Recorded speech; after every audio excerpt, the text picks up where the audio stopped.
Hello, in this video I'm going to jump into going over some of the details of the Sega Mega Drive or Genesis to those in North America.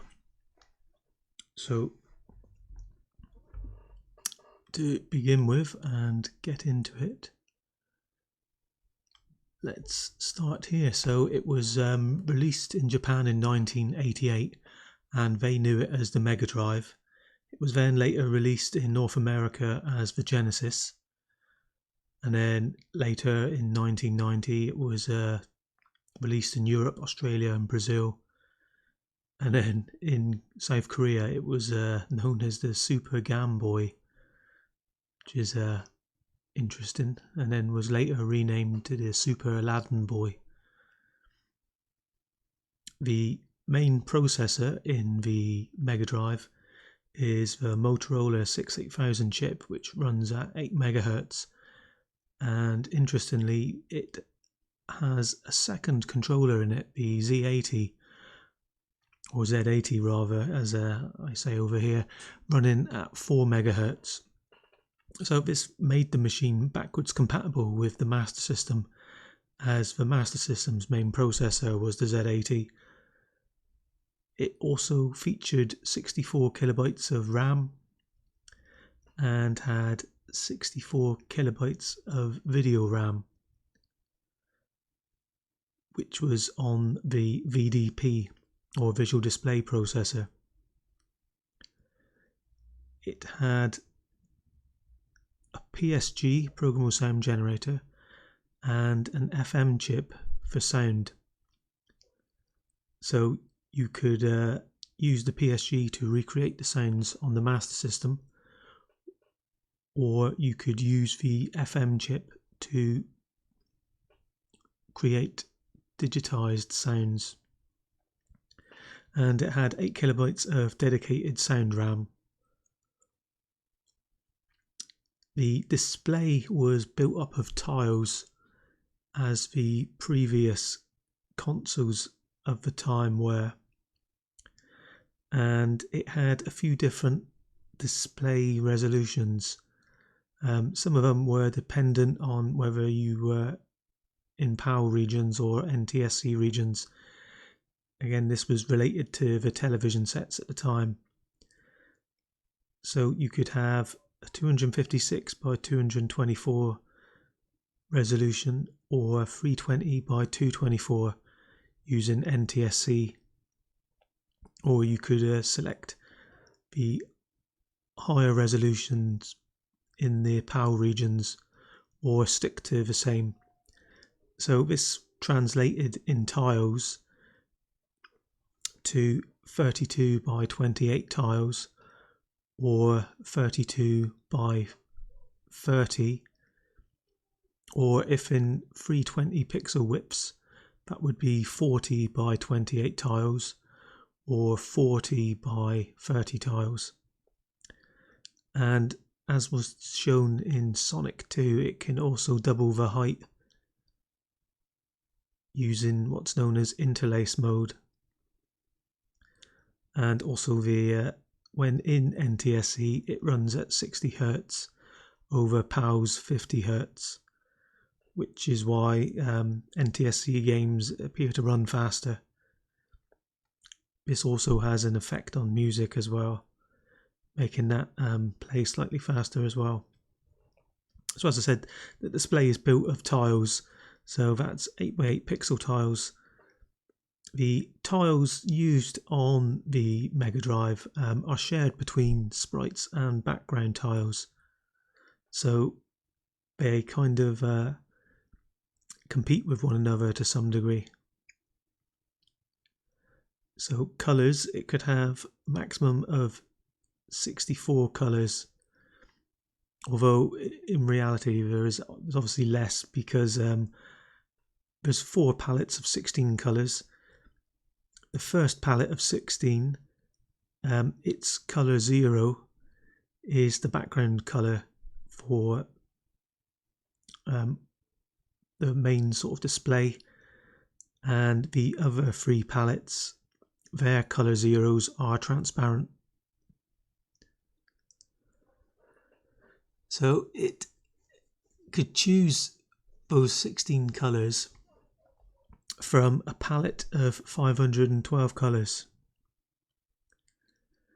And as shown here, the colours were in a 9-bit format, and this is what that format looked like using hexadecimal. It's easier to get an understanding of how things look. So this is a red value here, this is a green value, and this is the blue value. Although this is showing 14 for red, green and blue, that actually isn't the case. So as I'm shown here, there's a red, green and blue components, but they can only actually be in the range of 0 to 7. So you can only have a range of 8 in the red, green and blue components, and then you need to double that number. So getting into some of the strengths of the 16-bit machines over the 8-bit machines, the Mega Drive had a number of different background layers. So you had background layers A and B, or as they were known in the technical documents as the play fields, and they consisted of tiles as well. And then you got to choose the size of those backgrounds.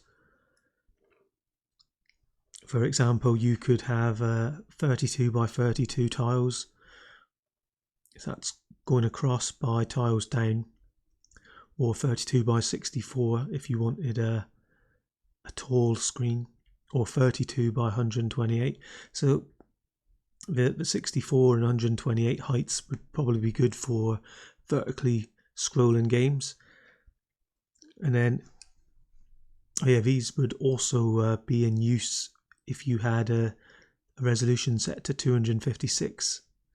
Then you would make sure that you had these modes, and then you have to have 64 tiles across or greater when in 320 display mode.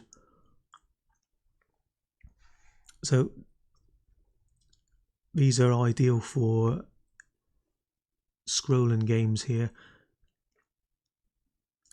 And then background tiles, you could have a maximum of 1024 tiles, but this is kind of dependent on your VRAM. You see all of the different settings that you have here.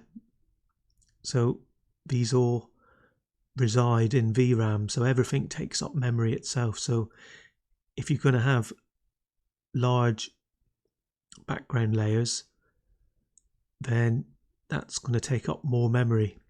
So that may reduce the amount of tiles in total that you end up using overall. So the background tiles, they can be mirrored both horizontally and vertically, and you can also set a bit which says whether they have a higher draw priority than another layer. So you've got background layers A and B. A is usually the top layer and B is usually below it. But if you set tiles priority to high on background layer B, then they will appear above the tiles on background layer A, which obviously can be used for some interesting effects, which I will get into in the demo program that I will show running after I've gone through this. And then there was another there's some other bits in there that you need to set to select which palette of 16 that individual tile will actually use. So quite some powerful things there, like. And then sprites here. This was a powerful thing on the Mega Drive there. So interestingly, the amount of sprites that you can have are display width dependent. So if you're in a 256 width display, then you can only have 64 sprites. Whereas if you're in a 320 width display, you could have 80 sprites in total. So you can only have up to 20 sprites occupying one horizontal line, but the sprite widths and heights can actually vary on the Mega Drive. So you can set the size of a sprite in blocks of 8 as they're constructed from tiles. So you could have a maximum of 4 tiles across by 4 tiles down, which would give you a size of 32 by 32 pixels. And then each sprite also has to decide which color palette it's actually going to use as well. And then the thing about mirroring both vertically and horizontally with the sprites, which is really good, is that if they are 32 pixels by 32 pixels, then the tiles are arranged correctly when mirroring horizontally and vertically as well, which is very useful, because that means you don't have to worry too much about creating frames for facing the other way with sprites. And again, there's priority settings with the sprites as well, so they can be set to be drawn above tiles or below the tiles. So you can almost think of the sprites as like an additional playfield really over the top of the other 2 layers. And then there's also the window layer as well, which if you have this active, it potentially shares some of the area of background A. And it also doesn't have transparency either, so yeah, not really. I'm not really sure whether it was used much.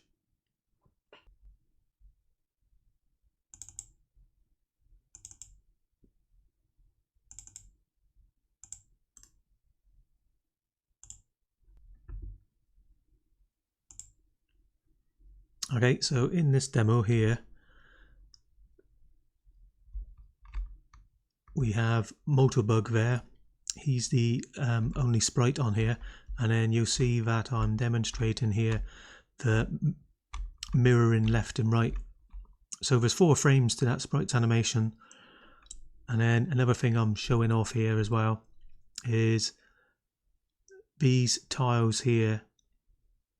Some of them are drawn with priority on and others have priority off. So as a result, Motorbug goes behind the waterfalls partially, and then you can see the effect with Large Sonic as well. So Large Sonic is being drawn on background layer B. With the waterfalls, part of the tiles have their priority set, and then the other half of them are drawn without their priority set. As a result here, you can see that the text which has been drawn above Sonic, so the text and the Sonic are being drawn on background B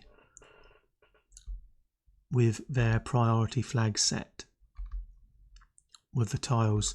So as a result, they're able to draw above the tiles on background A. As you can see here, when Motorbug moves down,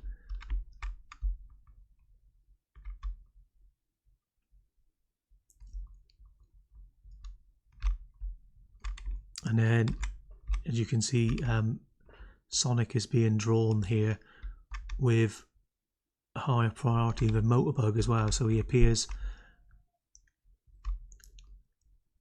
to be behind Sonic. And then the mushrooms at the border have a higher priority flag as well, set just like the waterfall there.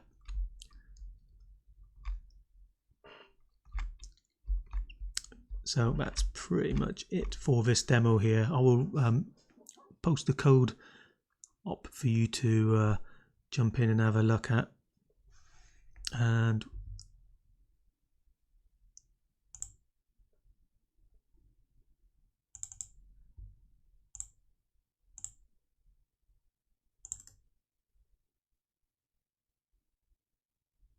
we'll quickly jump into that now actually.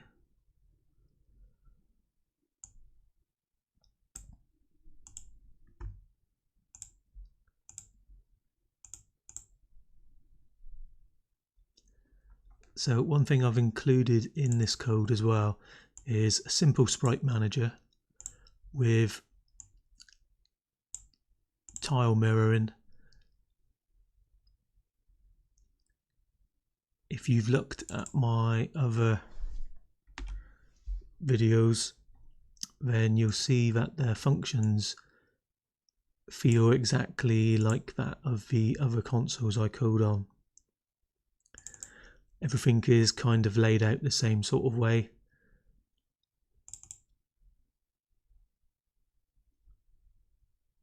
The palette scrolling for the waterfall is pretty much the same as the code on the Game Gear that I had. The only key differences are certain functions which are specific to SGDK.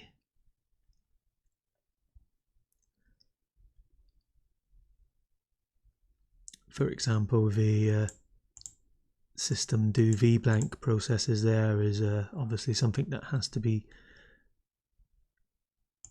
specific to SGDK there.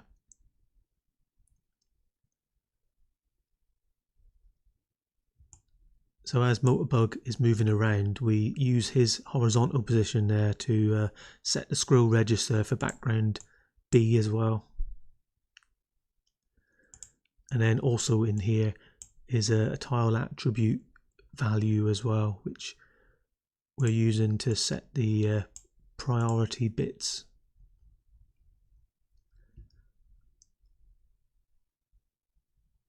I won't dive into this too much. If you're interested, jump in and have a look. I will post the source code up. Right, that's it for this video. Hopefully you've learned something useful here, and I will catch you in the next one. Let me know if you've got any questions in the comments below, and I will try and answer them if I can.